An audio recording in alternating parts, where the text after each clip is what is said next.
nós podemos falar nesse tema que nunca foi tão atual como agora, vinde a mim, todos nós, estáis aflitos e sobrecarregados, porque, afinal de contas, esse dia de transição planetária, cada um de nós carrega a nossa corda de aflições. Qual de nós não se encontra muitas vezes sobrecarregado diante das dificuldades, dos desafios do dia a dia? E qual de nós não deseja encontrar o consolo e o alívio prometido por Jesus? Então, para podermos iniciar a nossa fala, nós gostaríamos de lembrar de um pequeno trecho da história de Inácio de Antioquia. Na verdade, é o final da encarnação de Inácio, quando ele está sendo levado, prestes a ser comido pelos leões. Quando ele chega em Roma, e os historiadores dizem que Roma é belíssima, com as suas 7 colinas, com as construções magníficas, e ele ia caminhando, acorrentado, ao lado de seus carrascos. E quando ele chega e vê Roma, com toda a sua beleza, ele começa a sorrir. E o carrasco que estava ao seu lado, sem entender aquela atitude, pergunta a ele: ora, por que você sorri? Por acaso és tolo? Não sabes que vai morrer daqui a alguns dias? E ele então se dirigindo ao carrasco, diz: eu sorrio, porque se essa, fazendo referência a Roma, é a beleza que está reservada aos corações que ainda não conhecem a Deus, imagina só o que aguarda os corações que não conhecem. Se Roma, com toda a sua beleza, era um prêmio para aquela humanidade ainda distanciada de Deus, imagina só o que não aguarda os corações que se harmonizam com a lei do Criador, os corações que amam, que perdoam e que servem a Deus, os corações que estão em sintonia com nosso Senhor Jesus Cristo. E talvez esse seja o primeiro passo para podermos entender ou alcançar o consolo prometido por Jesus. Estar em sintonia com Ele, estar harmonizado com as leis do Criador, estar sintonizado com o nosso Senhor Jesus Cristo. Porque aqueles que se fazem desfrutam diariamente do consolo e do alívio prometido por Jesus. Deu certo aí? Ok? Beleza. O próprio mestre, pessoal, diz a nós: eu volto para que todos nós sejamos um só, como tu, Pai, és em mim e eu sou em ti. Então, a primeira pergunta que nós podemos aqui colocar é: qual é a nossa sintonia? Como anda a nossa sintonia no dia a dia, na nossa semana, no nosso mês e no nosso ano? Porque tem uma mensagem belíssima de Emmanuel, intitulada Brilha a Vossa Luz, que ele vai dizer assim: que a abelha suga o néctar, o abutre reclama os despojos e o homem busca emoções. Mas mesmo no terreno das emoções, diz ele, cada espírito exige emoções específicas. Então a pergunta é: quais emoções nós temos exigido da vida? Quais emoções nós temos buscado? Porque é justamente a média das nossas emoções que vai determinar a nossa sintonia. Tem um ditado popular que diz assim: me diga com quem tu andas que eu direi quem tu és. Nós poderíamos ressignificar esse ditado e dizer assim: me diga quais são as tuas emoções e eu direi com quem tu andas. Me diga qual é a média das emoções que povoam o seu coração e eu te direi quem você sintoniza. E a sintonia é fundamental para determinar o tônus da nossa vibração e da nossa sintonia com Jesus. Porque, nos diz Emmanuel na mensagem, que quando nós não nos atentamos ao vigiar e orar, quando nós nos deixamos levar pelos convites do mundo, impondo várias necessidades para a nossa felicidade, buscando as emoções, os prazeres imediatistas, a nossa sintonia ela fica aqui no terra-terra. Nós sintonizamos com as coisas da matéria. E quando nós assim estamos sintonizados e as dificuldades começam a bater na nossa porta, diz o Emmanuel que vem aquela sensação de que Deus se afastou de nós, ou de que Deus se esqueceu de nós, quando na verdade quem se afasta de Deus somos nós. Quem muitas vezes esquece a Deus somos nós, porque o bem nunca nos esquece. Deus nunca nos esquece, está sempre nos buscando. E esse é um ponto muito importante, pessoal, para podermos entender o fim de a mim, todos vós estáis aflitos e sobrecarregados. Porque nós não podemos interpretar essa fala de Jesus de uma forma ingênua, acreditando que Jesus está nos chamando até Ele para que Ele, de uma forma mágica, milagrosa, resolva os nossos problemas por nós. Às vezes a gente confunde de devoção o consolador prometido com o solucionador prometido. E nós imaginamos que basta a gente buscar a cada espírito e o espírito resolver os nossos problemas por nós. Mas na verdade não é assim. É claro que quando nós buscamos Jesus, quando nós buscamos um tratamento na casa espírita, nós sempre receberemos o consolo inicial. Qual consolo é esse? O consolo do sobrevivimento, do fortalecimento, do ânimo. Mas depois nós temos que caminhar por nossa conta para então chegar no consolo efetivo. Aqui nós poderemos lembrar da parábola das 10 virgens. Ela diz exatamente isso. Quando era noite e o noivo chegou, e o noivo na parábola era Jesus, tinha 5 das 10 virgens que eram prudentes. Elas haviam levado o azeite para acender também e poder caminhar durante a noite e encontrar o noivo, que era Jesus. Mas tinha 5 outras que eram imprudentes e não levaram o azeite. Então, quando chega a noite, Jesus chega, as prudentes se vão. E as que não tinham trago o azeite, pedem emprestar. E esse é o ponto da palavra. Não é possível emprestar o azeite. O que Jesus está nos dizendo com essa palavra? Que por mais que nós amemos o outro, não é possível ouvir o outro. Não é possível crescer para o outro. Não é possível renovar para o outro. Ninguém faz isso em nós. Nem mesmo Cristo. Porque Ele respeita o nosso livre-arbítrio. Então nós temos que fazer a nossa parte. Nós temos que avançar. E esse é um ponto muito importante, porque Jesus, se nós percebermos bem, coloca uma condição para o consolo. Qual é a condição? Vinde a mim. Nós temos que ir até Ele, caminhar com Ele. E aqui também nós podemos lembrar daquela história dos discípulos que caminhavam de Jerusalém para Emaús. É a famosa passagem dos caminhos de Emaús. Está lá no capítulo 24 de Lucas. Diz o Lucas que não eram tempos fáceis. Afinal de contas, Jesus, o divino amigo, acabara de ser assassinado naquela cruz de justiça. E aquele clima de desânimo pairava por toda Jerusalém, especialmente nos apóstolos. Porque o divino companheiro, aquele que caminhou com eles por 3 anos, ensinando tanto sobre a vida, ensinando sobre o futuro, sobre o reino de Deus, acabara de partir. Então, 2 discípulos, que não eram os apóstolos, mas seguiam Jesus, 2 discípulos estavam caminhando de Jerusalém para Emaús, justamente nesse clima de desesperança, de medo, falando entre si: ora, o que será de nós agora? Se até mesmo os apóstolos, os escolhidos por Jesus, estão desanimados, o que será de nós? O que nos aguarda no futuro? E um peregrino se aproxima deles nesse momento e, percebendo que eles estavam ali naquele clima de desesperança, pergunta a eles: o que aconteceu? Eles falam assim: olha, você é o único que não sabe? Você é o único que não soube o que aconteceu? O Nazareno, aquele que era tido por muitos como o Salvador, morreu. Ele fala: não, disso eu sei, mas não por que da tristeza? Por que do desânimo? E aquele peregrino vai de uma forma misteriosa, consolando aqueles 2 discípulos. E essa passagem, de uma forma simbólica, pessoal, já trata exatamente disso. Porque Jerusalém, no hebraico, significa cidade da paz. Então, devido à condição psíquica e mental que aqueles discípulos se colocavam no desânimo, eles se afastavam pouco a pouco da Jerusalém interior, da cidadela da paz interior.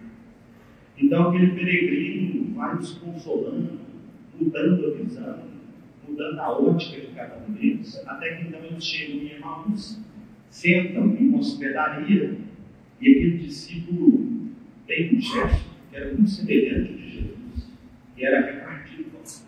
Então eles olham bem para aquele peregrino e percebem que ali estava diante deles o próprio Mestre.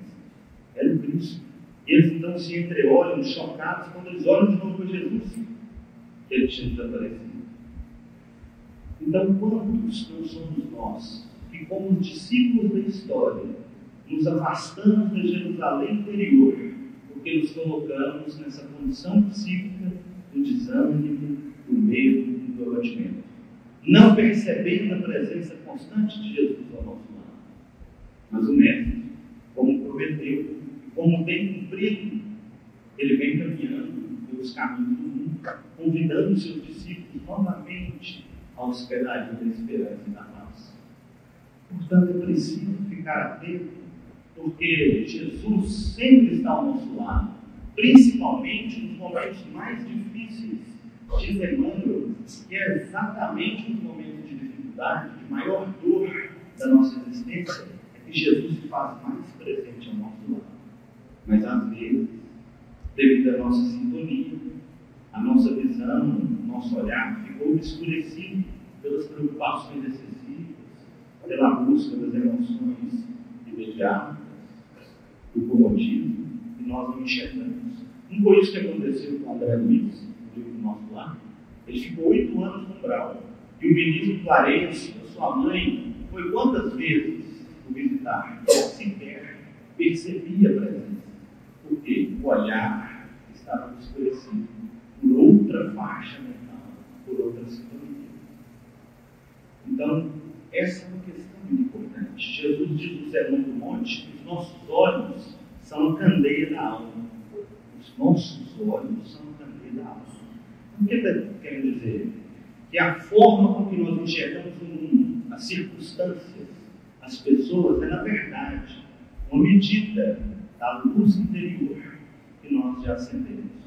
A forma com que nós enxergamos as pessoas e os acontecimentos é uma medida da candeia interior que nós já acendemos em nós. Então ele vai dizer: se os teus olhos são bons, o teu corpo está em luz. No entanto, se os teus olhos são maus, o seu corpo está em trevas. Então é aquela pessoa que tudo que ela vê é motivo de reclamações. Ela só vê pessimismo, ela só enxerga problemas, ela só encontra defeito no outro. Então será que o problema está nas pessoas, nas circunstâncias, ou majoritariamente nela mesma, no interior dela, na forma como ela enxerga? Porque aqueles que estão já caminhando com Jesus, como os discípulos de Emaús, o ficaram no final da passagem, onde muitos encontram problemas, eles encontram soluções. Onde muitos veem dificuldades, nós enxergamos oportunidades. E esse é um ponto muito importante, porque Jesus, ele tem nos buscado desde muitos séculos e nos convidado a seguir com ele. Também ele diz para nós: eu sou a luz do mundo, aquele que me seguir não andará em trevas, mas terá a luz da vida. Não andará em trevas, mas terá a luz da vida. Mas para isso, tem que seguir Jesus. E é claro que aqui não é uma questão de votos, pessoal, ser espírita ou ser cristão. É uma questão de seguir Jesus nas atitudes, o padrão que ele nos trouxe de amor, de perdão. Ele está dizendo que esses que o seguem dessa maneira, esses terão a luz da vida. Enxergarão, mesmo nas noites mais densas, nas tempestades mais escuras, o horizonte da esperança, o horizonte da paz. No entanto, qual é a condição que ele coloca? Segui-lo. E essa condição nós também encontramos no nosso tema, não é mesmo? Vinde a mim. E nós encontramos essa condição, na verdade, em várias passagens do Evangelho. Buscai e achareis, batei e a porta vos abrirá, pedi e obtereis. Sempre essa condição de seguir Jesus, de ir até Jesus, de caminhar até Ele. Então esse é o grande segredo para cessarmos o consolo e o alívio. Seguir Jesus. Então olha só, alguém aqui quer ser feliz? Sim ou não? Sim. Alguém aqui quer o consolo e o alívio de Jesus? Sim. Então basta seguir Jesus. Fácil. Podemos encerrar já falando. É fácil na teoria, mas na prática não é bem assim. E o Emmanuel, de novo, o Emmanuel, ele vai nos dizer o quê? Isso é interessante, que no convite de Jesus sempre há um desafio. Sempre que Jesus nos convida, tem um desafio no convite de Jesus. E desafio esse que nós podemos enxergar nas bem-aventuranças.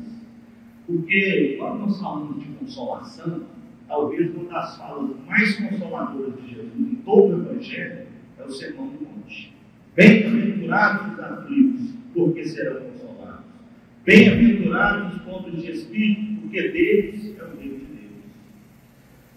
E tem um fato curioso nas bem-aventuranças, porque nos dizem os especialistas que quando o termo que eles foram usar para traduzir bem-aventurado no grego é macari.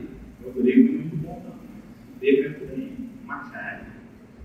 Só que Jesus não se comunicava, pessoal, pelo grego. O grego era uma linguagem voltada aos eruditos, aos sábios. Jesus utilizava uma linguagem popular da Palestina daquela época, que era o aramaico. O aramaico era a linguagem popular. E nós estudamos o aramaico através do hebraico. Por quê? Porque são línguas semelhantes.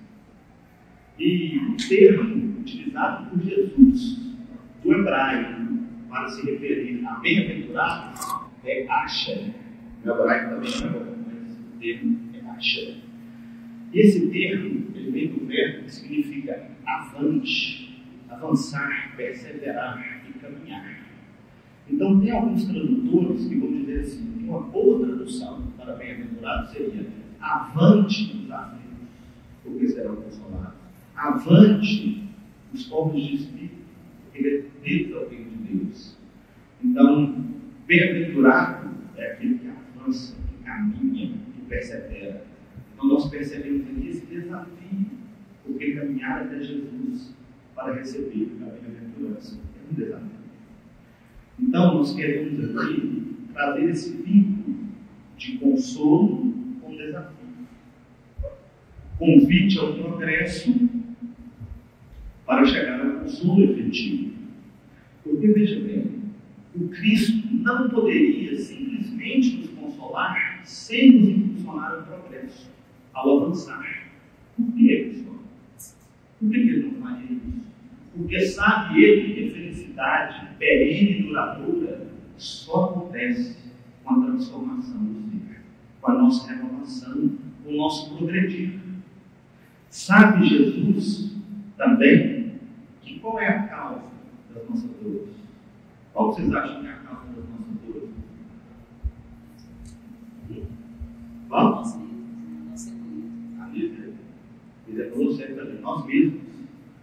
As nossas imperfeições produzem o nosso sofrimento. E Jesus sabe disso.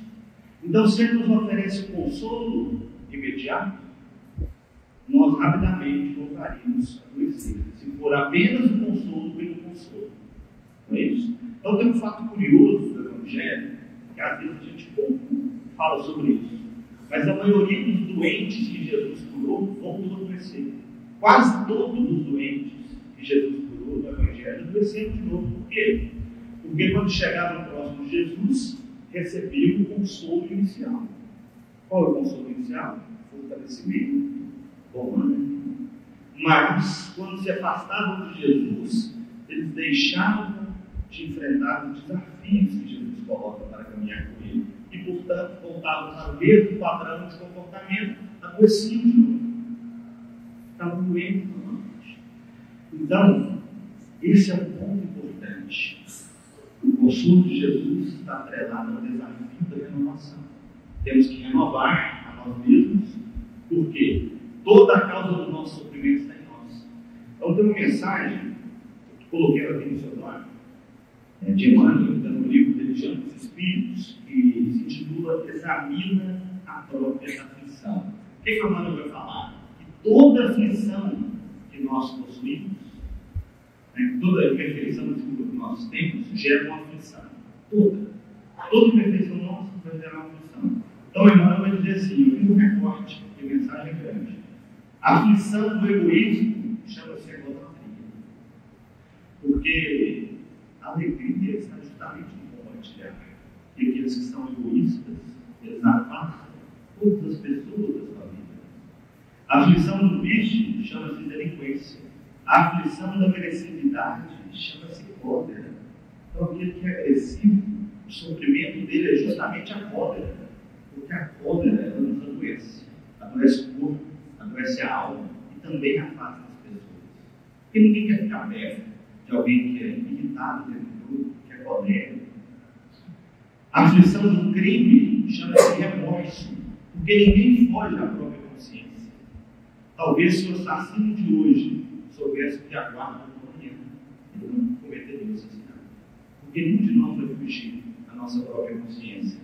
A aflição da inveja chama-se despeito, porque a inveja é assim, nós nunca damos satisfeito com o que a gente conquista, porque sempre que é o tipo de amar é melhor.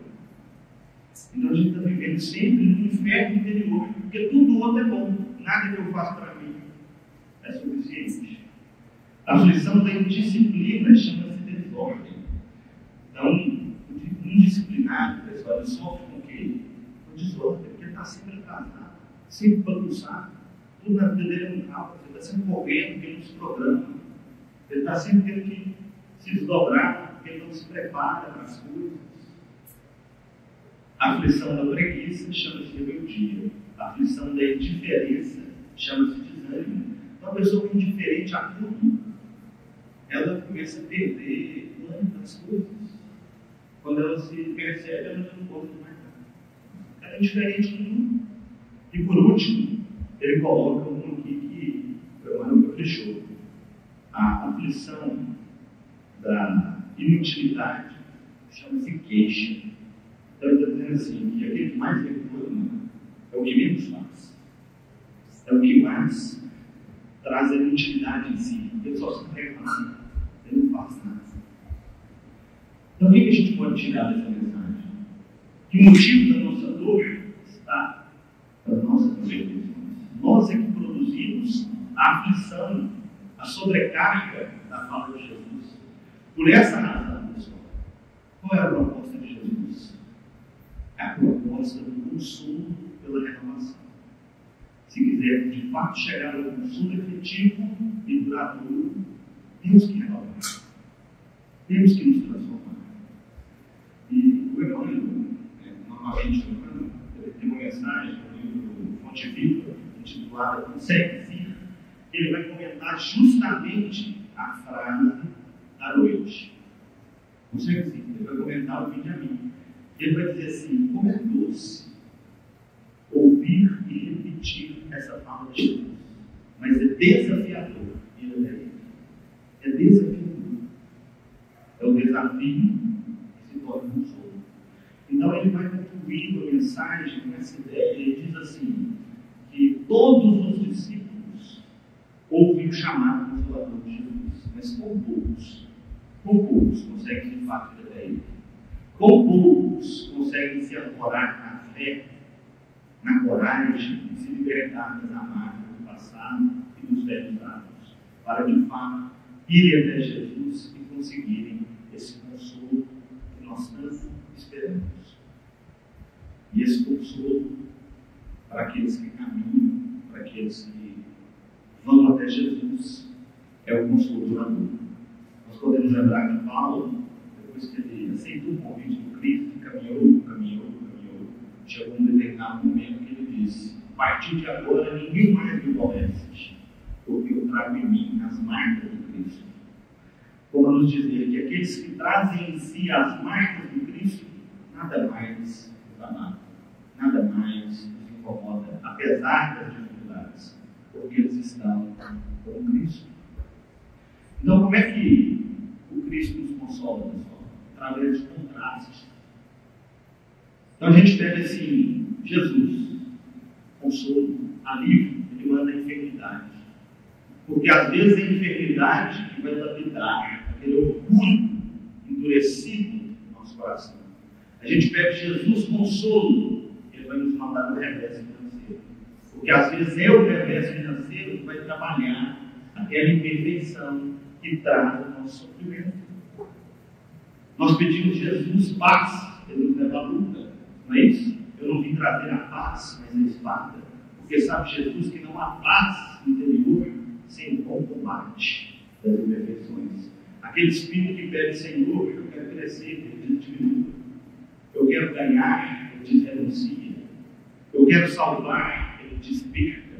Porque aquele que perder a sua vida, por mim salvará. Não é isso?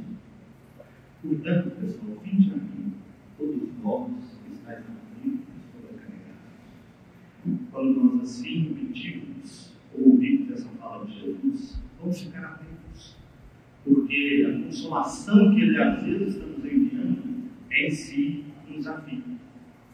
Porque onde há perda, há dano. Onde há conflito, às vezes há um equilíbrio por se construir.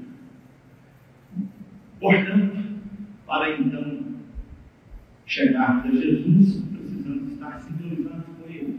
Para estar em sintonia, precisamos aceitar o convite e caminhar com Ele. Para caminharmos com Ele, temos que aceitar os desafios da renovação, da mudança interior. E para a gente caminhar em alguns encerramentos, a gente queria destacar a personalidade. Eu posso falar mais disso? Ainda depois a gente pode até meia-noite. Diga em todos os tranquilos. Tá bom.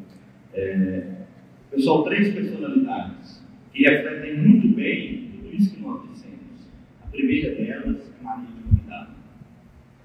Maria de Magdala, que durante muito tempo se dedicou aos prazeres da terra, às viciações do mundo e da carne. Mas, em determinado período da vida, ela decidiu aceitar o convite de Jesus. Caminhou até Ele, e quando ela chegou, disse ao mestre: Senhor, eu tenho amado, eu tenho sido amada, mas eu tenho sede de amor. Esse amor que tem me sido oferecido pelo mundo não me sacia. E como que Jesus consola essa mulher então? Ele primeiro começa a falar da esperança, do acolhimento, porque ela diz a Jesus: será que Deus aceitaria uma pecadora como eu? Ele começa a consolar, a trazer esperança.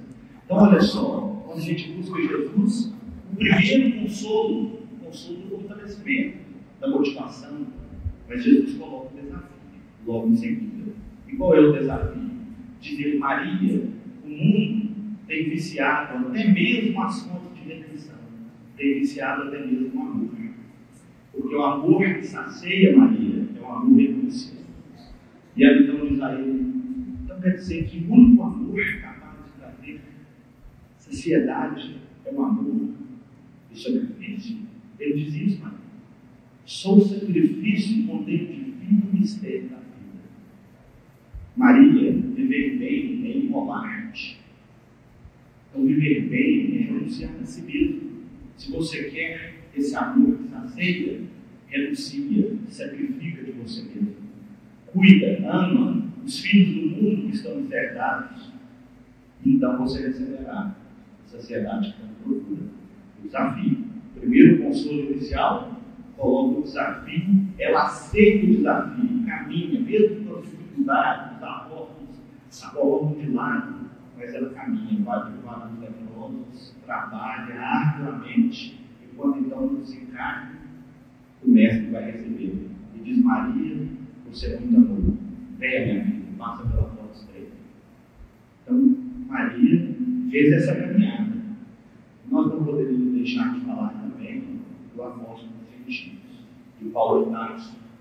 Porque Paulo, da mesma forma, quando encontra-se com Jesus às portas de Damasco, e percebe todos os erros e o peso da consciência se faz presente, ele pergunta a Jesus: mestre, o que queres que eu faça? E Jesus diz: Paulo, vai para a cidade, vai para o direito. Era como se Jesus dissesse: tudo bem, meu filho, passou, nós estamos aqui. Mas siga daqui para frente, aceite o desafio de me seguir. Então Paulo recebe aquele consolo inicial, aceita o desafio de seguir Jesus, e nós sabemos que durante 30 anos ele trabalhou firmemente a chegar ao ponto de dizer: já não sou eu quem vive, mas o Cristo que vive em mim. Consolo inicial, aceitou o desafio e chegou então ao consolo duradouro, que é o que nós procuramos. O consolo que realmente dá saciedade, que realmente nos preenche. Então, pessoal, eles aceitaram o convite. E nós? E nós? Quanto tempo ainda levaremos para aceitar esse desafio? Eu não sei se vocês assistiram a palestra de cá, mas se não me engano, o tempo é pouco. Porque aqui nos recebe bem curto. Então nós não podemos perder tempo. Vamos aceitar o desafio de Jesus, o desafio da renovação, porque esse é o único caminho para a consolação definitiva. Para a gente poder encerrar, como o nosso tema é sobre consolação e alívio, nós gostaríamos de relembrar essa história que às vezes é conhecida por nós, do Chico, mas que sempre mexe com os nossos corações. Diz o Adelino da Silveira, que é um biógrafo do Chico, que quando ele ficava triste, abatido, ele tinha um hábito, que era ir nas regiões de pobreza, de maior sofrimento, distribuir pães, conversar, para que ele pudesse se refazer, se reerguer. E num dia desses, de cansaço, diante das dificuldades, ele chamou o Adelino e eles se organizaram para ir nessas regiões de maior sofrimento da cidade. Aí, diz o Adelino do Chico, ele estava com uma blusa de frio. Aí ele foi lá no pote de balas, encheu uma mão, colocou nesse bolso. Pegou outra mão, encheu, colocou no bolso de cá e foi. Quando eles chegaram lá, chegou uma multidão de crianças, correndo o Chico, e o Chico cumprimentava cada uma pelo nome, perguntava pelo pai, pela mãe, pela família, pelo nome. Cada criança, aí ele pegava e tirava uma bala. Aí ele caminhava mais um pouquinho, aquele mundo de crianças, ele chamava cada uma pelo nome, perguntava pela família, pelo nome, e dava uma bala. E diz o Adelino que isso se seguiu por mais de uma hora. E ele disse que teve duas perguntas que ele queria muito fazer para o Chico. Uma ele não teve coragem de fazer. Ele só veio a segunda. A que ele não teve coragem de fazer era assim: de onde que vinha tanta bala? Ele não tinha como. Não tinha vontade. Tinha passado mais de 100 crianças. Havia 20 balas para o Chico. De onde que vinha tanta bala? Essa ele não teve coragem de perguntar. Mas ele perguntou a segunda. Ele falou: Chico, como é que você lembra o nome de todas essas pessoas? Ele falou assim: quem ama nunca esquece. Quem ama nunca esquece. Então esse é o Chico. Então Jesus, que nos ama profundamente, também nunca nos esquece. Que possamos nós também, meus irmãos, não nos esquecermos dele. Seguir para conseguir alcançar o que nós queremos, para o consolo definitivo. Muita palavra.